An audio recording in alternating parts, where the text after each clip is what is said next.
Change narration, উক্তি পরিবর্তন।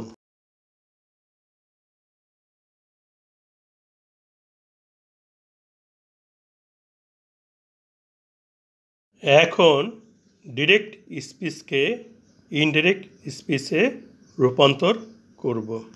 Reporting ভার্বের সাবজেক্ট রিনা আছে, রিনা বসবে। রিপোর্টিং ভার্বের পরে অবজেক্ট হিম আছে। রিপোর্টিং ভার্বের পরে অবজেক্ট থাকলে রিপোর্টিং ভার্ব পরিবর্তিত হবে। Reporting verb said past tense. Reporting verb said past tense হওয়ায় পরিবর্তিত ভার্ব টেলের পাস্ট টেন্স টোল্ড হবে। তাহলে টোল্ড বসাই। টোল ভার্বের পরে প্রেপোজিশন টু বাদ যাবে। রিপোর্টিং ভার্বের অবজেক্ট হিম আছে, হিমই বসবে। ইনভার্টেড কমা বা কমা কোটেশন উঠে যাবে। শেষ স্থলে কনজাংশন দ্যাট বসবে।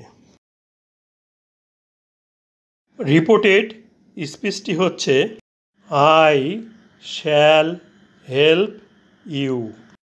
রিপোর্টেড স্পিচে আই ফার্স্ট পারসন। রিপোর্টেড স্পিচে first person I, me, my, we, us, our থাকলে উহা উঠে যাবে। সে স্থানে রিপোর্টিং ভার্বের সাবজেক্ট এসে বসবে।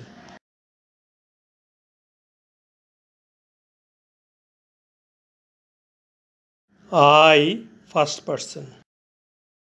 নিয়ম অনুসারে রিপোর্টিং ভার্বের সাবজেক্ট রিনা আয়ের স্থলে এসে বসবে। আই নমিনেটিভ কেস, তাহলে রিনারও নমিনেটিভ কেস প্রয়োজন হবে। রিনার নমিনেটিভ কেস রিনা বা শি, তাহলে আয়ের স্থলে শি এসে বসবে। রিপোর্টেড স্পিচে অক্সিলারি ভার্ব শ্যাল এবং principal verb verb one help আছে, তাহলে এটি future indefinite tense. Future indefinite টেন্সের প্যাটার্ন অক্সিলারি ভার্ব শ্যাল বা will plus principal verb verb one. Reporting verb said past indefinite টেন্সে আছে।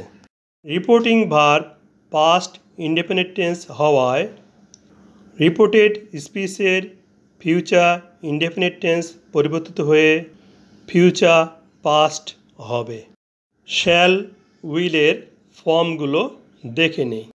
শ্যাল প্রেজেন্ট ফর্ম বা verb one, should past form বা verb two, will present form বা verb one, would past form বা verb two.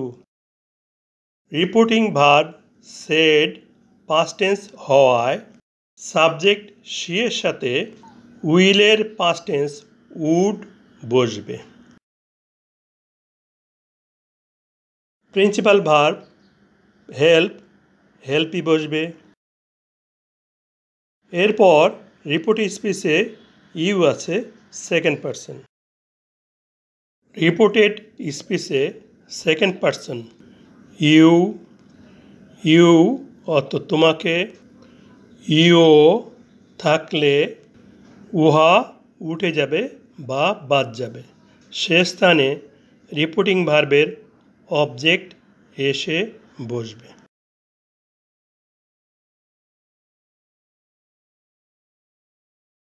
নিয়ম অনুসারে reported স্পিচে second পারসনের পরিবর্তে রিপোর্টিং ভার্বের অবজেক্ট এসে বসবে। ইউ অর্থ তোমাকে, অবজেক্টিভ কেস, তাহলে হিম এর অবজেক্টিভ কেসের প্রয়োজন হবে। ইউ অবজেক্টিভ কেস, হিমও অবজেক্টিভ কেস, তাহলে হিম এসে বসবে। বাক্যের শেষে ফুল স্টপ বসবে।